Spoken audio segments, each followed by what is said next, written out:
class. Today we will be doing a vocabulary lesson and practicing words that we will use in the text that we're reading and in our everyday lives. So the first word is practice. Now we're going to repeat it back and forth. Ready? Practice. Practice. Practice. Practice. Practice. Practice. Good. So the text that we're reading states, we strapped on our quivers for archery practice. Now it's not a vocabulary word this week, but who can tell me what quiver means? All right. Hold your arrows. Good. The dictionary definition for our term practice means an actual performance or application of something. An easier way to remember this is that it's just a place where you can work on your skills. So now, what I want you to do is on your paper, under your words, write down the dictionary definition given to you. It's on the board, but I can tell you it again. It's an actual performance or application of something.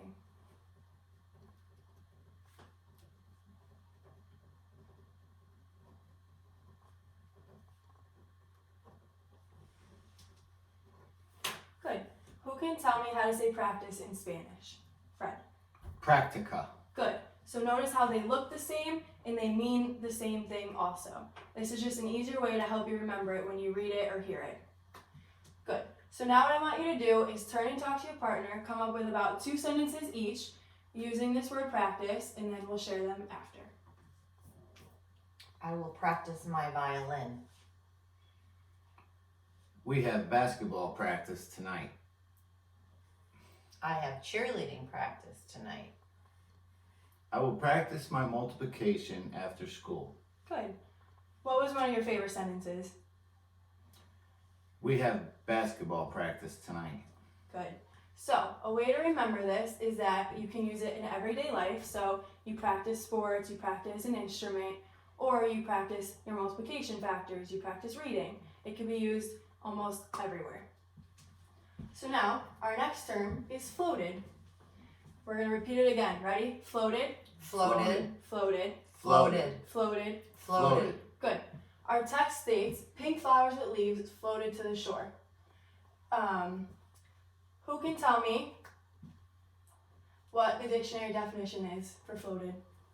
Renee. To rest or move on or near the surface of a liquid without sinking. Good. So an easier way to think about this is it's just something resting on a liquid. Now what I want you to do is like what we did before, I want you to write the definition under your term floated.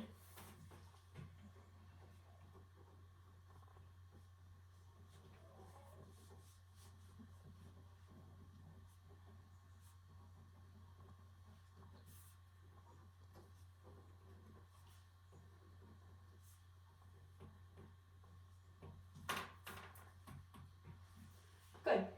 So, like practice, it's going to be similar in Spanish. What does floated mean in Spanish? How do you say it? Renee. Flotante. Good. So they're similar in multiple ways. When you read or hear it, just remember it that way if it's easier. Now what I want you to do again is turn and talk and come up with 2 sentences each, and then we'll share again. My toy boat floated on the pond. Good. We floated in the pool yesterday. I floated on my back in the pool.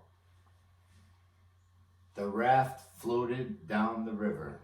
Good. I like that sentence. Good. So this word might be used in what class? Science maybe for experiments, or you can even use them outside of the classroom too, like you said, on floating on water and in the pool. So our next word is canoe. Repeat it again. Ready? Canoe. Canoe. Canoe. Canoe. Canoe. Canoe. Good. Our text states, Princess dog paddled around our canoe when Donna and I stepped inside as the crew. The dictionary definition for canoe is a narrow boat with pointed ends propelled by a paddle or paddles. So who's ever seen a canoe on a river? They're thin, there's people in them, right? Good. So just, if you read that word, think of it like that. You already know what it means, and it'll come easy. So, who can tell me what it means in Spanish? How is it pronounced? Fred. Canoa. Good. So just like the 2 other words, they look the same as the English word, and they mean the same thing, right? Yes. Good. So, turn and talk to your partner, come up with 2 sentences each, and then we'll share again. My canoe is at our campsite. Our canoe only holds 2 people. My canoe moves with oars. Ooh. We went for a canoe ride. Good. So, although this word is a little bit more not as frequently heard, you will hear it outside in the real world. And yeah, good job, guys. Thank you. You're welcome.